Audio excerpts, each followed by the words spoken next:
I am Ryan Thompson, 68 years old, and I never thought I would be homeless after my daughter Sophia lost her battle with cancer. For 2 years I watched her fade away, only to have my son-in-law Jeffrey show his true colors the moment she was gone. When he kicked me out of what he thought was his house, giving me just 2 hours to leave after her funeral, I smiled and walked away quietly. What Jeffrey did not know was that some battles are won with patience. If you are watching this from somewhere around the world, please hit like and subscribe to follow what happened when that smug smile disappeared from his face at the will reading. Life has a way of teaching you its most important lessons when you least expect it.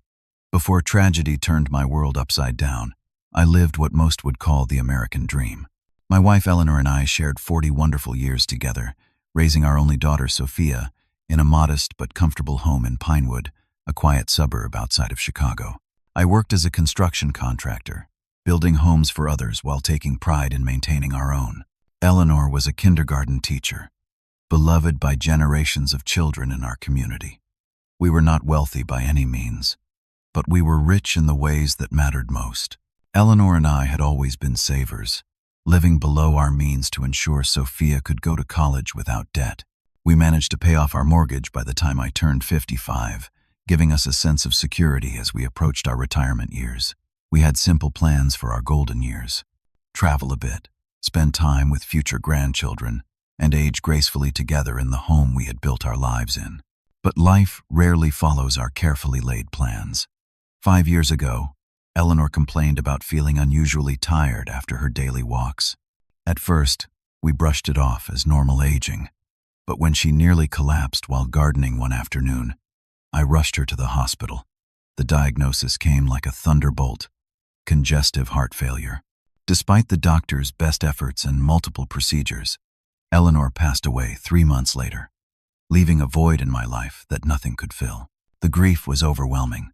For weeks, I barely left our bedroom, surrounded by Eleanor's belongings that I could not bear to move. The house that had once been filled with laughter and warmth became a silent monument to what I had lost. I might have continued that downward spiral if not for Sophia. My daughter visited daily, bringing home cooked meals, sitting with me for hours, and gently encouraging me to rejoin the world of the living.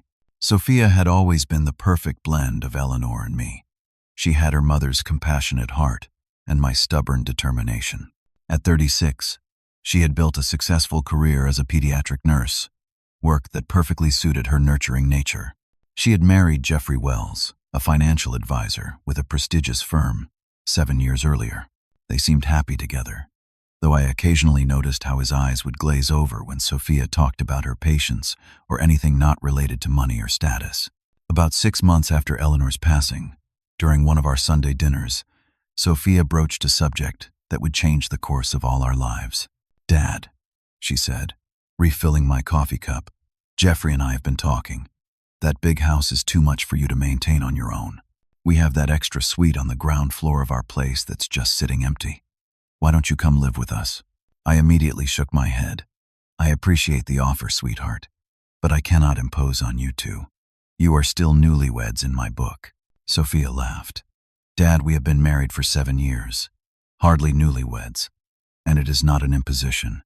That suite has its own entrance and bathroom. You would have privacy, but not be all alone in that big house with all those memories." I glanced at Jeffrey, trying to gauge his reaction. He smiled, but it did not quite reach his eyes. "Sophia's right, Ryan. It makes financial sense, too. You could sell your house and add that to your retirement fund." Over the next few weeks, Sophia gently persisted, and I found my resistance wearing down.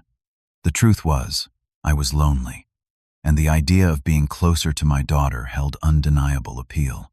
After much consideration, I agreed to a trial period. I would move in with them but keep my house for a few months just in case the arrangement did not work out. What I did not tell them was my decision regarding the house. After consulting with my attorney, I proceeded with selling the house on paper to Sophia and Jeffrey, but with a private arrangement that kept the property legally in my name. I transferred a significant amount of money to them, ostensibly the proceeds from the sale. This arrangement gave them the financial boost they wanted while providing me with a safety net I hoped I would never need. It was not that I did not trust my daughter. It was simply the caution of a man who had spent decades on construction sites, where safety measures are never about distrust but about sensible preparation. The initial months of our living arrangement were pleasant enough. The suite in their spacious suburban home was comfortable and gave me the independence I needed, while allowing me to be part of their daily lives. I enjoyed cooking breakfast for Sophia before she left for her hospital shifts, and I found purpose in maintaining their yard and handling small repairs around the house. Jeffrey was cordial but distant. He worked long hours and traveled frequently for business, which meant Sophia and I often had the house to ourselves. During those times, I noticed how much happier and more relaxed my daughter seemed. There were subtle signs that should have warned me about Jeffrey's true nature. The way he checked price tags on gifts, his dismissive attitude toward Sophia's less affluent friends, his constant comparisons of their possessions to those of his colleagues. But I chose to overlook these warning signals out of respect for my daughter's choice and a desire to maintain family harmony. Then came the diagnosis that would shatter our world for a second time. 2 years after I moved in, Sophia discovered a lump during a self-examination. Given her medical background, she immediately recognized the potential seriousness and scheduled a mammogram. The results confirmed our worst fears. Stage 4 breast cancer that had already metastasized to her lymph nodes. The day she told me, we sat together on the patio swing that had become our special spot for heart-to-heart talks. "Dad," she said, her voice steady despite the fear in her eyes, "I need you to be strong with me through this. The prognosis is not good, but I am going to fight with everything I have." I held her hand, fighting back tears. "We will face this together, sweetheart, every step of the way." When Jeffrey came home that evening and heard the news, his first question was about her life insurance policy. I saw a flash of something in Sophia's eyes. Disappointment, perhaps, or a moment of clarity. But she quickly masked it and assured him that everything was in order. That night, as I lay awake listening to the muffled sounds of their argument through the walls, I realized our family was about to be tested in ways we could never have anticipated. The 18 months that followed Sophia's diagnosis became a blur of hospital visits, chemotherapy sessions, radiation treatments, and brief periods of hope crushed by increasingly worrying test results. Cancer is a cruel teacher. It shows you the true character of everyone involved, stripping away pretenses and revealing what lies beneath the surface. I rearranged my entire life to be Sophia's primary caregiver. At 66, I was not as spry as I once was, but decades of physical work had kept me stronger than most men my age. I drove her to every appointment, carefully managed her medications, prepared special meals when she could barely eat, and held her hand through countless nights when pain kept her from sleeping. Jeffrey, by contrast, became increasingly absent. There were always reasons: important client meetings, industry conferences, business trips that could not be rescheduled. When he was home, he spent most of his time in his home office or on his phone. He accompanied us to major appointments with oncologists, where he would ask technical questions about survival rates and treatment costs, but he was conveniently unavailable for the grueling day-to-day reality of cancer care. "He is just dealing with it in his own way, Dad," Sophia would say when I carefully broached the subject of his absence. "Some people cannot handle sickness, and someone needs to keep earning while I am on medical leave." But I saw the hurt in her eyes when Jeffrey would make excuses to avoid helping her to the bathroom or cleaning up when the chemotherapy made her violently ill. I took on these tasks without complaint, honored to be able to care for my child as she had once cared for me in my grief. But it broke my heart to see her marriage vows of in sickness and in health being so thoroughly tested and found wanting. Despite aggressive treatment, Sophia's condition continued to deteriorate. The cancer proved resistant to standard therapies, and each new experimental protocol seemed to take more out of her while giving diminishing returns. Her once robust frame became frail. Her beautiful brown hair, so like her mother's, fell out in clumps until she asked me to shave it all off one difficult afternoon. "Make me look like G.I. Jane, Dad," she joked weakly as I carefully ran the razor over her scalp, both of us pretending not to notice each other's tears. Through it all, Sophia maintained her compassionate spirit. She worried more about how her illness affected others than about herself. She kept up with her fellow nurses through text messages and video calls, offering them advice on difficult cases even when she could barely sit up in bed. She insisted we deliver home-baked cookies to elderly neighbors during her brief periods of strength, saying, "Being sick does not mean I cannot still make a difference." About a year into her treatment, during a rare good day when she felt strong enough to sit outside in the garden I had planted for her, Sophia had a heart-to-heart conversation with me that I will never forget. "Dad," she said, watching butterflies visit the zinnias we had planted together, "I need to talk to you about Jeffrey." I tensed, unsure what was coming but sensing its importance. "I know you have seen how he has been during all this," she continued, her voice carrying no judgment, just a sad acceptance. "I have too. I am not blind to who he is anymore. Sweetheart, you do not have to." She held up her hand, stopping my words. "No, I need to say this while I have the clarity and strength. Jeffrey is not the man I thought I married. I see now that he loved the idea of me, the successful nurse, the perfect hostess for dinner parties, the wife his colleagues envied. But this," she gestured to her thin body, "this was not in his plan." I took her hand, at a loss for words but wanting her to know I was there, really listening. "The thing is, Dad, I still care about him.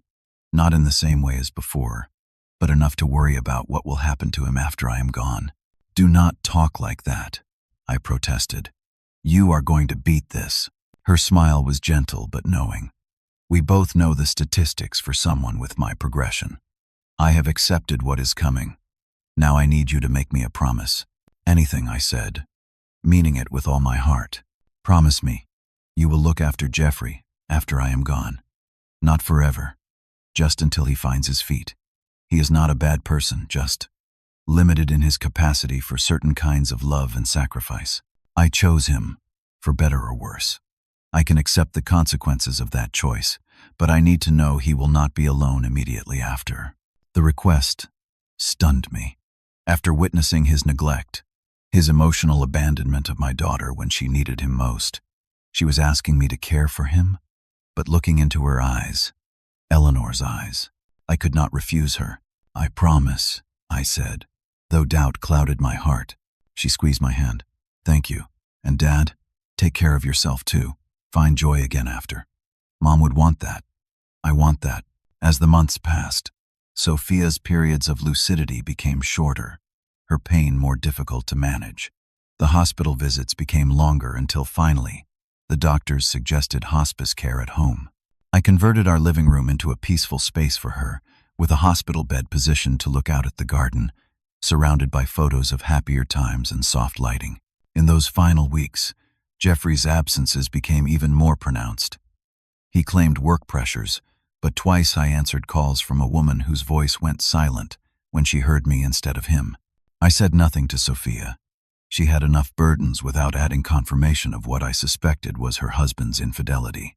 On a quiet Tuesday afternoon, with sunlight streaming through the windows and birds singing in the garden, Sophia took a sudden turn.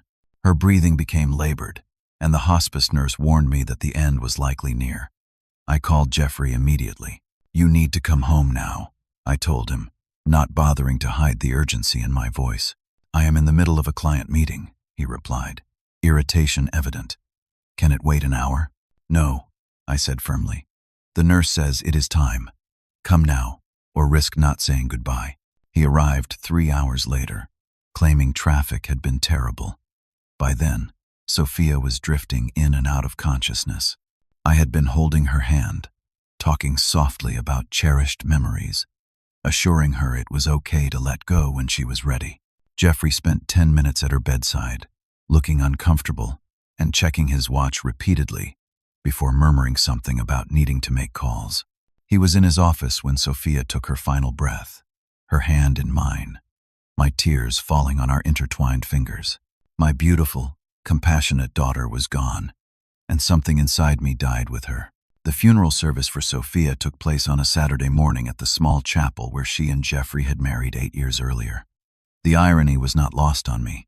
Same building, many of the same people, but such different circumstances.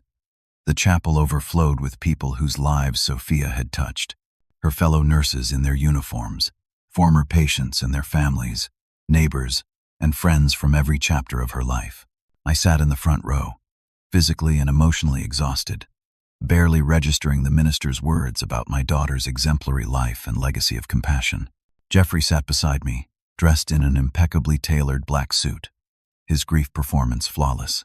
He had the appropriate catch in his voice during his eulogy, the right amount of handkerchief dabbing, the perfectly timed pauses when emotion supposedly overwhelmed him.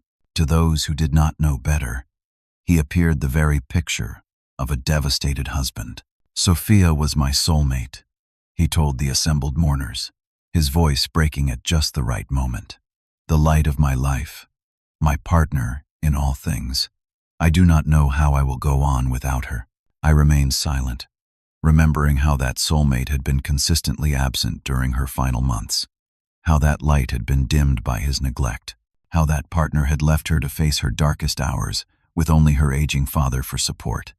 But I said nothing, honoring my promise to Sophia to look after him, at least for now. After the service, dozens of people approached me with condolences and stories about how Sophia had impacted their lives. Linda, the head nurse from her department, hugged me tightly. "Your daughter saved my son's life," she whispered, "not just as a nurse, but as a friend who recognized his depression before I did and got him help. I will never forget her." Dr. Patel, Sophia's oncologist who had fought alongside us, clasped my hand firmly. "She taught my entire staff about dignity in the face of suffering," he said, his professional demeanor cracking to reveal genuine emotion. "In my 30 years of practice, I have never met anyone quite like her." The reception was held at Sophia and Jeffrey's home, our home. Jeffrey had hired caterers who efficiently transformed the space into a sophisticated post-funeral gathering. As guests filled the house with murmured conversations and occasional laughter as they shared fond memories of Sophia, I noticed Jeffrey circulating with an air of practiced grief, accepting condolences with just the right amount of stoic dignity.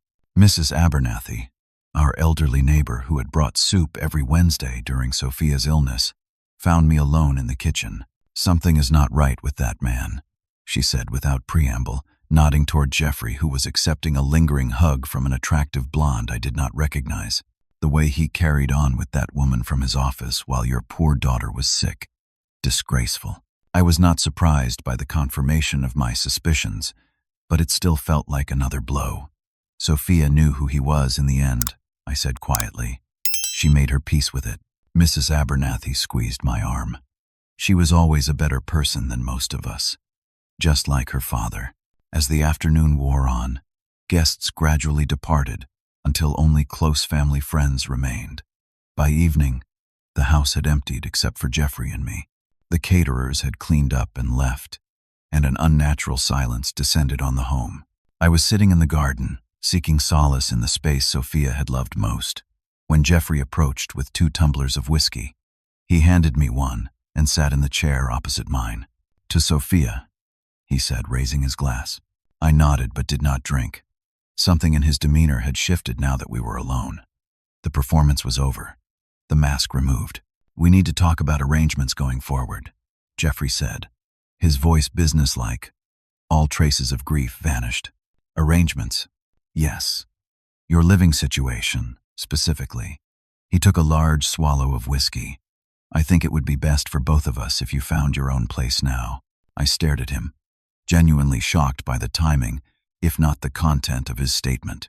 "My daughter has been dead less than a week, Jeffrey." He shrugged, the gesture dismissive. "And staying here will not bring her back.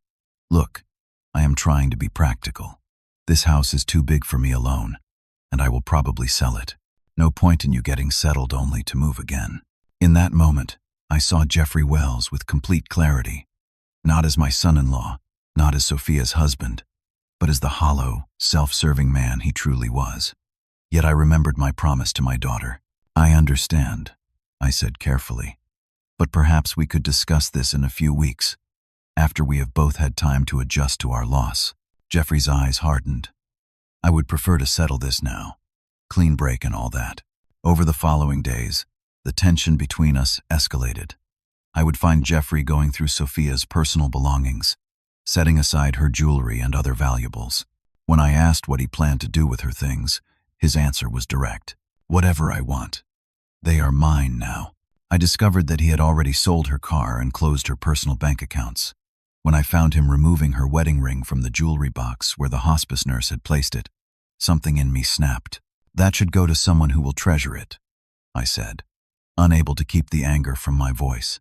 Her cousin Amy, perhaps, or saved for a future niece. Jeffrey laughed, the sound cold and cutting. It is worth about $10,000, Ryan. I am not giving it away based on sentimentality. Is that all she was worth to you? The sum of her possessions? His expression changed then, a flash of something almost like shame crossing his features before being replaced by defensive anger. You have no right to judge me. You have no idea what it was like being married to someone who put everyone else before me, before us. Do you know how many dinners I ate alone because she was working late? How many vacations were canceled because of her patience? Then she gets sick, and suddenly I am the villain for not putting my entire life on hold. I stood there, stunned by his self-centered perspective of a marriage to one of the most selfless people I had ever known. In that moment, I understood that not only had Jeffrey not loved my daughter the way she deserved, he had resented the very qualities that made her special. Sophia knew, I said quietly. Before the end, she knew exactly who you were. His face flushed with anger. Get out of my house, old man. Your grieving father act does not work on me. I retreated to my suite, shaken by the encounter and unsure how to honor my promise to Sophia while protecting her memory from this man who seemed determined to erase all traces of her except those he could convert to cash. The following morning, I found a formal eviction notice slipped under my door. Jeffrey had not even had the courage to deliver it personally. 1 month after we laid Sophia to rest, I spent the morning at her grave, bringing fresh flowers and simply sitting on the small bench I had placed there, talking to her as if she could hear me. It was a cool autumn day, with leaves turning brilliant shades of red and gold. Sophia had loved this season. Nature's last party before winter, she used to call it. I am trying to keep my promise to you, sweetheart, I told her, but he is making it very difficult. I hope you understand that sometimes people cannot be helped if they do not want it. When I returned to the house around noon, I found Jeffrey waiting in the living room with 2 large suitcases, my suitcases, already packed and sitting by the door. His face showed no emotion, just cold determination. What is this? I asked, though the answer was painfully obvious. Your things, he said flatly. I have been more than patient, but it is time for you to leave. Today, I stood there, feeling a strange sense of calm despite the situation. Perhaps I had been expecting this moment. I see. May I ask why the sudden urgency? Jeffrey paced the room, his movements tense and agitated. This house is too full of memories. I need a fresh start, and I cannot do that with you here. A constant reminder of Sophia and the past. Besides, he added with a coldness that still shocks me when I recall it, this is my house now. I do not need a reason to want you out. My grief is an inconvenience to you, I stated rather than asked. Your grief, your constant judging looks, your presence, all of it. Jeffrey checked his expensive watch. I am giving you 2 hours to take your things and go. Anything you leave behind will be disposed of. I felt a surge of anger, but forced myself to remain composed. 2 hours to pack up the remainder of my life? That seems rather harsh, even for you. The house is mine now, he suddenly yelled, his facade of control cracking. I do not want you here anymore. You were always watching, always making me feel guilty for not being the perfect nurse husband like you were the perfect nurse father. 2 hours, Ryan. That is more than generous. He went on, his voice rising. You have been a burden from day one. Sophia insisted on taking you in, playing the dutiful daughter. Well, she is gone now, and so is my obligation to you. Each word was like a physical blow, not just for their cruelty, but for how they desecrated Sophia's memory. In his warped perspective, her compassion was a weakness, her caretaking a burden. It took every ounce of self-control not to respond in kind, to not tell him exactly what I thought of a man who could abandon his wife during her greatest need and then discard her father with such callousness. Instead, I thought of the promise I had made to Sophia, and the legal reality I had carefully arranged years earlier. Sometimes, the best response to cruelty is patience. "I understand," I said, my voice steady. "I will be gone within 2 hours." Jeffrey seemed almost disappointed by my lack of resistance, as if he had been looking forward to a confrontation that would justify his behavior in his own mind. I went to my suite and methodically gathered the belongings that mattered most to me: photographs of Eleanor and Sophia, the watch my father had given me, a few changes of clothes, essential medications, and important documents. I worked slowly and deliberately, aware of Jeffrey hovering nearby, monitoring my compliance with his ultimatum. As I packed, memories flooded back of the day I had made arrangements with my attorney about the house. It had been a rainy Tuesday, about a week before I moved in with Sophia and Jeffrey. "Are you sure about this arrangement, Ryan?" my attorney had asked. "You are essentially giving them the money without legally transferring the property. It is unusual." "I trust my daughter implicitly," I had replied, "but I have worked in construction long enough to know that you always build in safety measures, not because you expect things to go wrong, but because you are prepared if they do." How prophetic those words had turned out to be, not regarding Sophia, whose integrity had remained unquestionable until her last breath, but regarding the man she had married, whose true character had been revealed in the crucible of adversity. As the 2-hour deadline approached, I made a final sweep of my suite to ensure I had not forgotten anything irreplaceable. Jeffrey stood in the doorway, arms crossed, an expression of impatient triumph on his face. "Your time is up," he announced unnecessarily. I nodded, picked up my suitcases, and walked toward the front door. As I passed the photographs on the wall, Sophia's graduation, her wedding day, family holidays, I felt a pang of sadness, not for myself but for Jeffrey. In his rush to erase the past and claim what he thought was his, he was losing the only thing of real value Sophia had left behind: her example of how to live with compassion and integrity. At the door, I turned to face him one last time. "I will be in touch about some legal matters," I said calmly. Jeffrey smirked. "Do not bother. I have already consulted with attorneys about my rights as Sophia's husband and sole heir. The house, the accounts, everything is legally mine." I simply smiled, a gesture that clearly unsettled him. "What are you smiling about, old man? You are homeless, in case you have not noticed." "I was just thinking about something Sophia once told me," I replied. "She said that life has a way of revealing people's true character in times of crisis." She was right, as usual. Without waiting for his response, I walked out the door and down the driveway, away from the home I had shared with my daughter during her final years. Despite the circumstances, I felt a curious sense of lightness. Jeffrey had taken my shelter, but not my dignity, my belongings, but not my memories, my present circumstances, but not my future.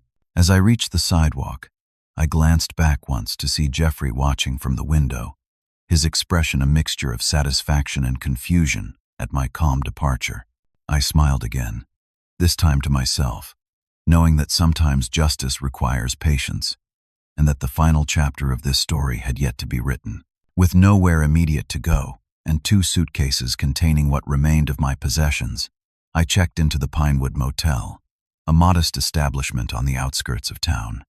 The room was clean but Spartan, a double bed with a slightly sagging mattress, a small television mounted on the wall, a bathroom with a shower that alternated between scalding and freezing with no warning, and a window overlooking the parking lot.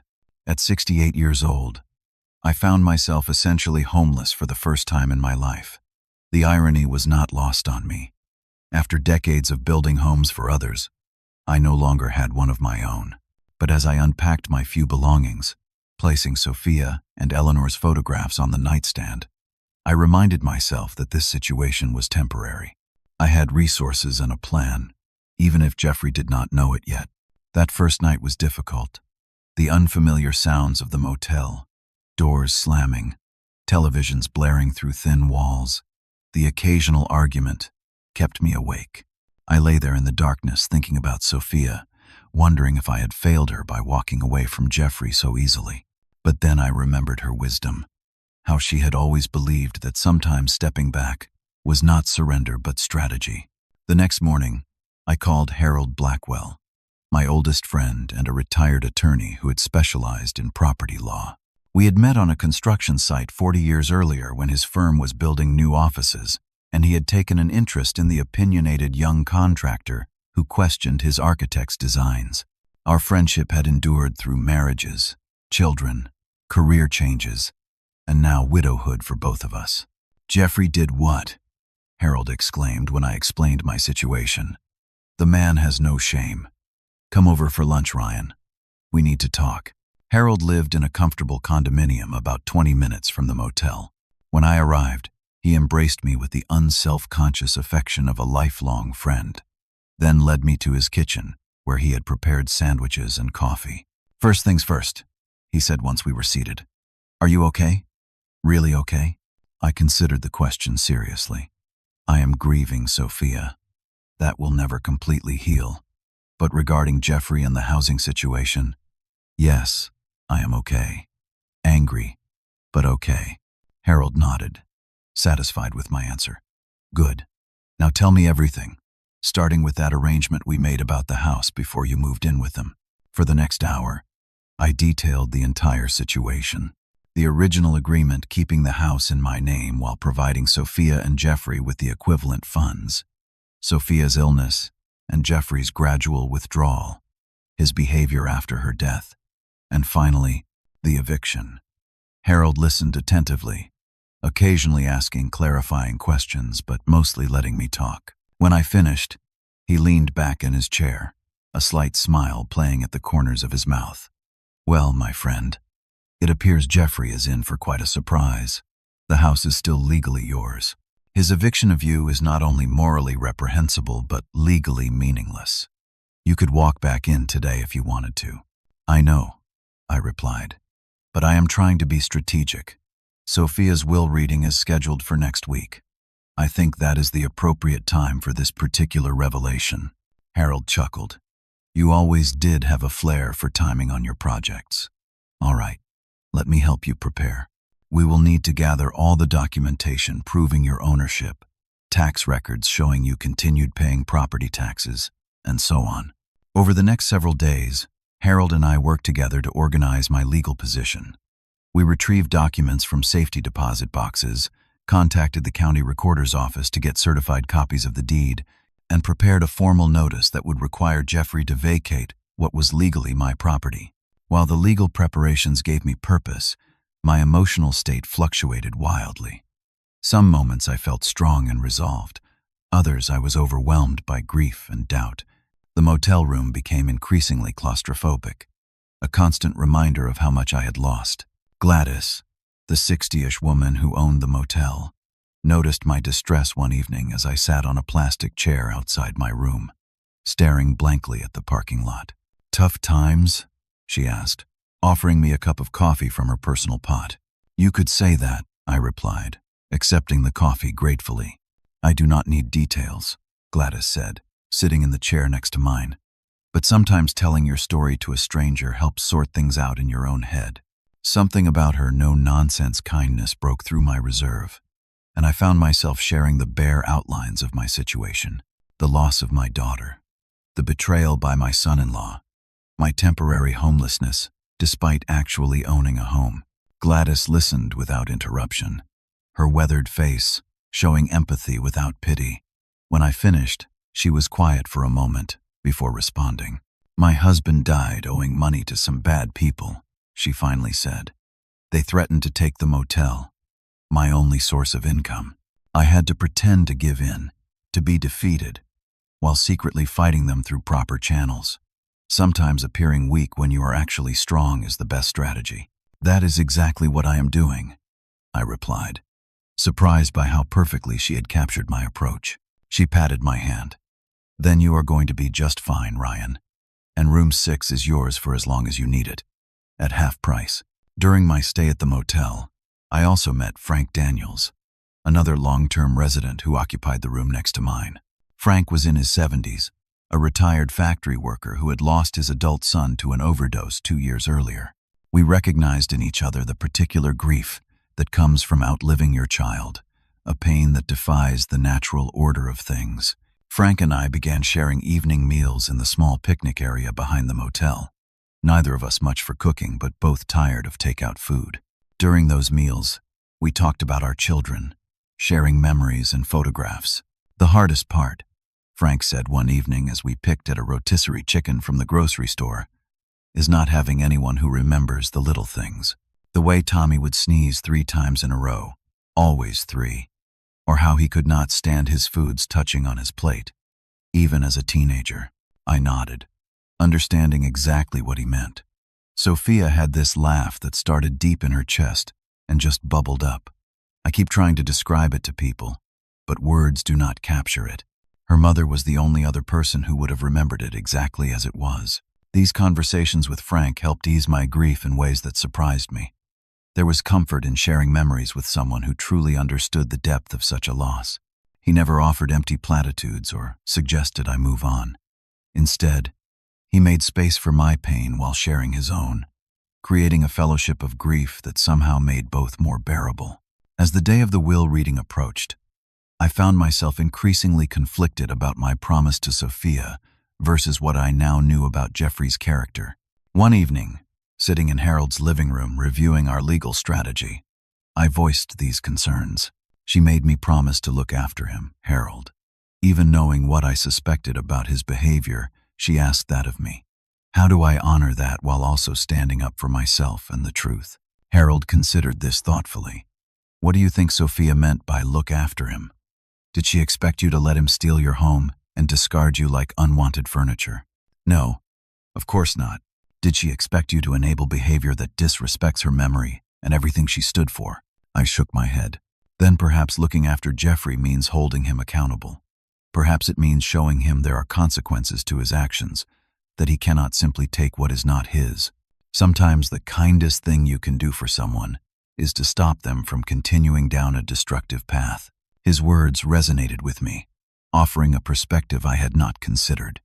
Perhaps standing firm against Jeffrey's entitlement was actually the most compassionate approach in the long run. The night before the will reading, I returned to Sophia's grave. The autumn air had turned colder, with a hint of frost forming on the grass as twilight descended. I placed fresh flowers in the small vase and sat on the bench, pulling my coat tighter around me. "Tomorrow will be difficult," I told her. "I may not be keeping my promise in the way you imagined, but I hope you will understand. Jeffrey needs to learn that actions have consequences, that relationships matter more than possessions. I think in the end, that is what you would want for him, to become a better man than he is now." As I sat there in the gathering darkness, I felt a sense of peace settle over me. Whatever happened tomorrow, I was prepared to face it with the same quiet strength Sophia had shown throughout her illness. Her example would guide me, even in her absence. When I returned to the motel, I packed my belongings neatly, knowing that after tomorrow, one way or another, my stay there would be ending. I laid out my best suit for the will reading, the same one I had worn to Sophia's funeral. Then I went to bed, falling into the first truly restful sleep I had experienced since her passing. The morning of the will reading dawned clear and bright, one of those perfect fall days that seemed designed to showcase nature's splendor. I dressed carefully in my navy suit, the one Sophia had helped me select for a cousin's wedding 2 years earlier. "Navy brings out the kindness in your eyes, Dad," she had said. Today, I wanted to carry that kindness with me, despite the confrontation I knew was coming. The reading was scheduled for 10 o'clock at the offices of Harrington, Peters, and Associates, the law firm that had handled Sophia's legal affairs. I arrived 20 minutes early, partly from lifelong habit and partly to collect my thoughts before facing Jeffrey. Harold met me in the lobby, briefcase in hand containing all our documentation. "Ready?" he asked, his expression conveying both concern and confidence. "As ready as I will ever be," I replied. Mr. Harrington's office was tastefully appointed with leather furniture, bookshelves filled with legal tomes, and large windows overlooking a small courtyard where late-blooming flowers still added spots of color. We were the first to arrive, followed shortly by Anna, Sophia's closest friend from nursing school, and the Abernathys from next door. Jeffrey arrived last, precisely at 10, dressed in an expensively tailored suit. and accompanied by a young woman I recognized as his assistant, Melissa. "She is here as my witness," he explained curtly when Mr. Harrington raised an eyebrow at her presence. We all took seats around the large conference table. I noticed Jeffrey deliberately chose a seat far from mine, as if physical distance could somehow diminish our connection or the coming confrontation. His posture radiated impatience and a kind of smug confidence that made my stomach tighten. He clearly expected the proceedings to confirm his ownership of everything Sophia had left behind. Mr. Harrington, a dignified man in his 60s with silver hair and wire-rimmed glasses, began with appropriate solemnity. "We are gathered today for the reading of the last will and testament of Sophia Eleanor Wells, née Thompson. Before we proceed, I want to express my personal condolences to all of you who loved her. Sophia was not only my client, but a person of remarkable character." He opened a folder and withdrew several documents. "I will now read the will in its entirety, after which we can address any questions." The initial portions of the will were straightforward. Sophia left her personal jewelry to her friend Anna, with specific pieces designated for other friends and relatives. Her medical books were bequeathed to the nursing school where she had studied. A modest sum was set aside for the maintenance of her parents' graves. As Mr. Harrington read through these items, Jeffrey began to drum his fingers on the table, his impatience increasingly obvious. "Can we get to the relevant portions?" he interrupted. "The house, investments, life insurance." Mr. Harrington fixed him with a cool stare. "All portions of Mrs. Wells' will are relevant, Mr. Wells. But yes, we are coming to those matters now." He continued reading. "Sophia's life insurance policy, a substantial sum given her profession's awareness of the need for such protection, was indeed left to Jeffrey, as was her personal investment account. With each item confirmed as his, Jeffrey's expression grew more satisfied, his posture more relaxed. Then Mr. Harrington reached for another document. "Now, there is an addendum to the will, a codicil that Mrs. Wells added approximately 3 months before her passing. She was of sound mind when this was prepared and signed, with 2 independent witnesses present." Jeffrey frowned. "What addendum? She never mentioned this to me." "Nevertheless, it exists and is legally binding," Mr. Harrington replied, adjusting his glasses. "The codicil reads as follows: I, Sophia Eleanor Wells, being of sound mind, wish to add the following provisions to my will. Having had time to reflect during my illness on what truly matters in life, I have come to some difficult realizations about my marriage. While I leave my financial assets to my husband Jeffrey as stated in my will, I wish to clarify that I have no ownership claim to the property at 1542 Oakwood Drive. Jeffrey's head snapped up. "What does that mean? No ownership claim? That is our house. My house now." Mr. Harrington held up a hand. "Please allow me to finish, Mr. Wells." He continued reading Sophia's words. "The house at 1542 Oakwood Drive legally belongs to my father, Ryan Thompson, as per the arrangement made before he moved in with us. While Jeffrey and I received funds equivalent to the market value of my father's previous home, the legal ownership of our current residence was retained by my father. This arrangement was established with my full knowledge and consent, though I did not share these details with Jeffrey at the time, believing the information unnecessary as long as we remained a family." The room fell completely silent. Jeffrey's face, which had been flushed with impatience moments before, drained of color. He looked as if he had been struck physically. "In light of recent events and observations during my illness," Mr. Harrington continued, "I now feel it necessary to clarify this arrangement. The house belongs solely to my father, Ryan Thompson. Any claim by my husband to this property is invalid. It is my hope that they can continue to coexist peacefully after my passing, but should conflicts arise, this legal reality should be known to all parties." Jeffrey jumped to his feet. "This is preposterous. Some kind of trick or forgery. I have the mortgage statements, the tax bills." Harold chose this moment to step in. "Actually, Mr. Wells, if you examine those tax bills carefully, you will see they are in Ryan Thompson's name. The mortgage was paid off when the property transfer arrangement was made. Here are the certified copies of the deed, property tax records, and the original agreement signed by both Ryan and Sophia." He slid several documents across the table. Jeffrey snatched them up, his hands shaking visibly as he scanned the papers. "This cannot be legal," he insisted, his voice rising. "I will contest this. I will sue." Mr. Harrington's expression remained professionally neutral. "You are welcome to pursue legal action, Mr. Wells, but I must inform you that the documentation is quite thorough and the arrangement legally sound. Mr. Thompson effectively provided you and Sophia with the financial equivalent of his previous home's value while retaining legal ownership of the current property. There was no deception involved, merely an omission of information that Sophia, as a joint recipient of the funds, was entitled to maintain. The reality of the situation was finally sinking in for Jeffrey. He had evicted me from my own house. The property he had claimed as his, the asset he had presumably been counting on, legally belonged to me and always had. "You planned this," he accused, turning to me with undisguised hatred. "You and Sophia, plotting behind my back." "No, Jeffrey," I replied calmly. "This arrangement was made years ago, before Sophia's illness, before I had any reason to question your character. It was simply a precaution, the kind of safety measure I learned to value during my years in construction.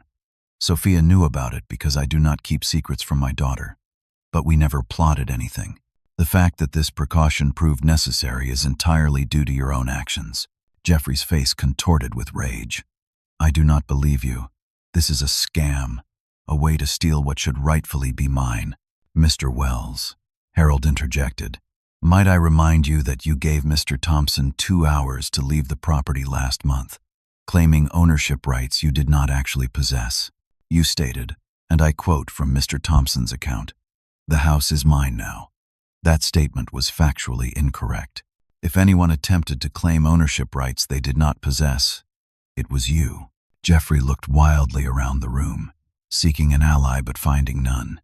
Even Melissa, his assistant, was staring at the floor, clearly uncomfortable with the scene unfolding before her.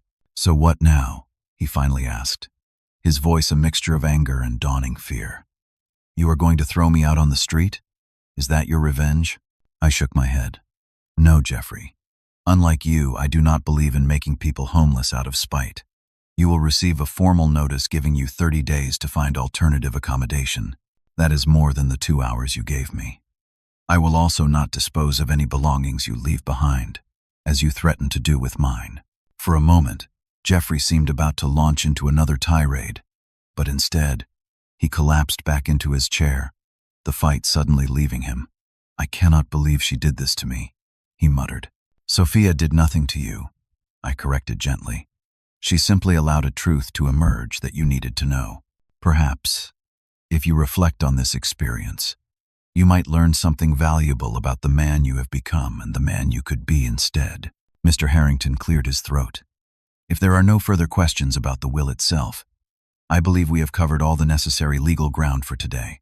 Jeffrey stood abruptly, gathered his documents with trembling hands, and walked out without another word, Melissa hurrying behind him. The others in the room sat in stunned silence for a moment before Anna let out a low whistle. "Sophia always said you were the wisest man she knew," she told me. "Now I see why." As we left the law office, Harold clapped me on the shoulder. "Justice served, my friend. Not vengefully, but thoroughly." I nodded, feeling no triumph, only a weary relief that this chapter was closing. "Let us go home, Harold. I think it is time I reclaimed my house." True to my word, I provided Jeffrey with a formal 30-day notice to vacate the property. Harold helped me draft a document that was legally sound but not unnecessarily harsh in its language. I wanted to maintain the moral high ground, not out of pride but because I knew that is what Sophia would have wanted. Even in my justified actions, I could hear her gentle voice reminding me that compassion should guide our choices, especially difficult ones. Jeffrey did not wait the full 30 days. When I arrived at the house a week after the will reading, accompanied by a police officer, as Harold had wisely suggested, we found the property already half empty. Jeffrey had taken most of the furniture, electronics, and anything of obvious value. He had left behind Sophia's clothes, photographs, medical equipment, and personal mementos. Whether out of respect or because he saw no financial value in them, I could not say. The officer remained while I changed the locks, a precaution that proved unnecessary, as Jeffrey never returned or attempted to contact me. Through mutual acquaintances, I learned he had taken a position with a firm in another state, apparently deciding that a fresh start away from the scene of his humiliation was his best option.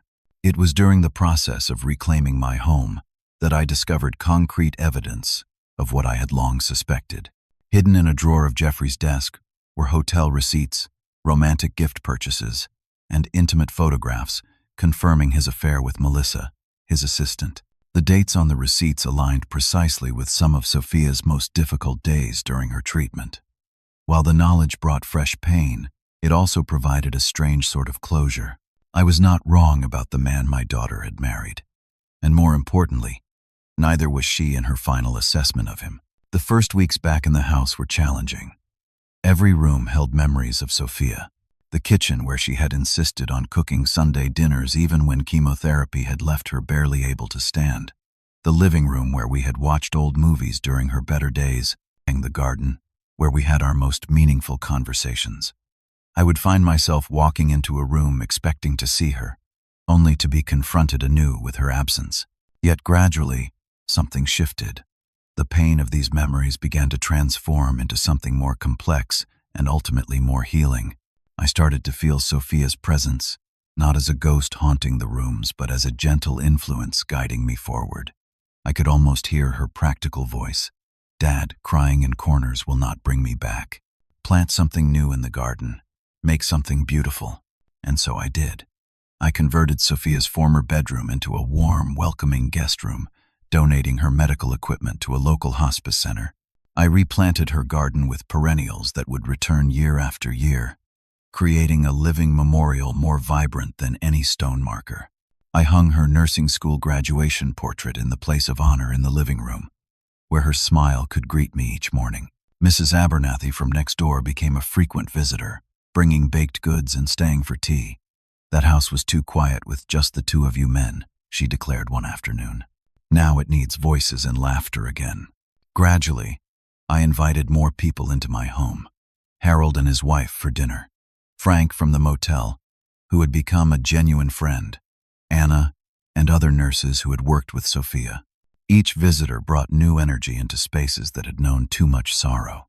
3 months after reclaiming my home, I received a small package in the mail with no return address. Inside was Sophia's wedding ring and a brief note in Jeffrey's handwriting. "This belongs with her family, not with me."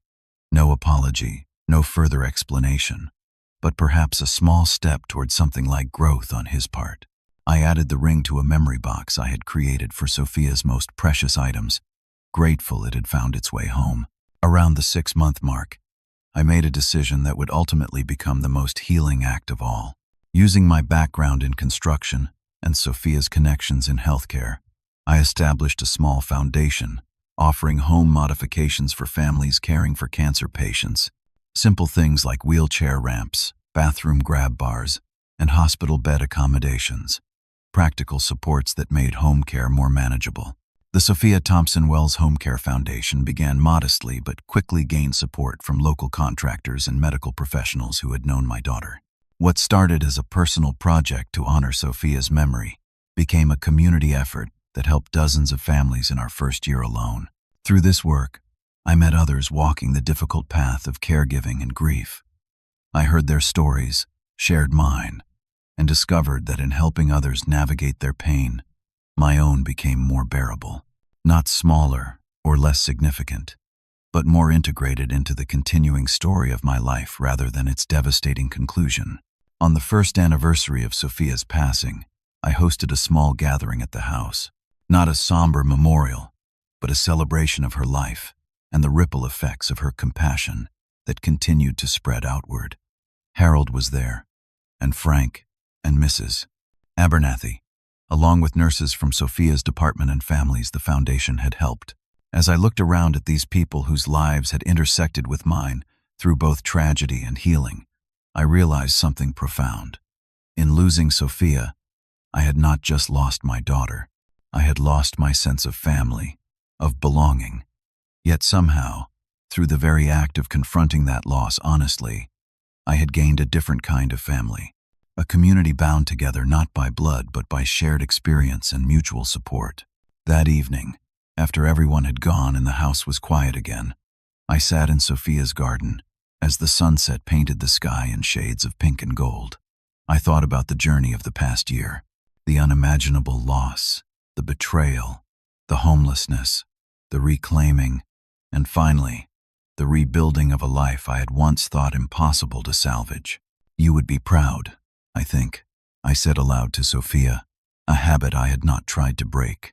Not of how I handled Jeffrey, perhaps, though I believe I was fair, but of what came after, of the foundation, of the way your compassion lives on, in ways we could never have imagined. The grief will never fully disappear. How could it? Losing a child violates the natural order of things, creates a wound that can heal but will always leave a scar. Yet I have learned that grief, like love, is not a finite resource but an expanding one. It grows to accommodate joy alongside sorrow, new connections alongside lasting memories, future possibilities alongside treasured pasts. What happened with Jeffrey taught me that sometimes people reveal their true character, not in easy times but in moments of crisis. Sometimes those revelations are disappointing, even heartbreaking, but they also clarify what truly matters. Not houses or possessions or legal victories, but how we treat one another when it counts most. How we honor our promises, even when keeping them requires creative interpretation. How we rebuild when what we thought was solid proves fragile. I do not know what the future holds. At 69, I am realistic about life's limitations, but I am also open to its continuing possibilities. The foundation work fulfills me. New friendships sustain me. Memories of Eleanor and Sophia accompany me. And each day brings its own small gifts, if I remain open to receiving them. If you have stayed with my story until now, perhaps you have experienced your own losses, your own betrayals, your own processes of rebuilding. Perhaps you are still in the midst of one of these journeys.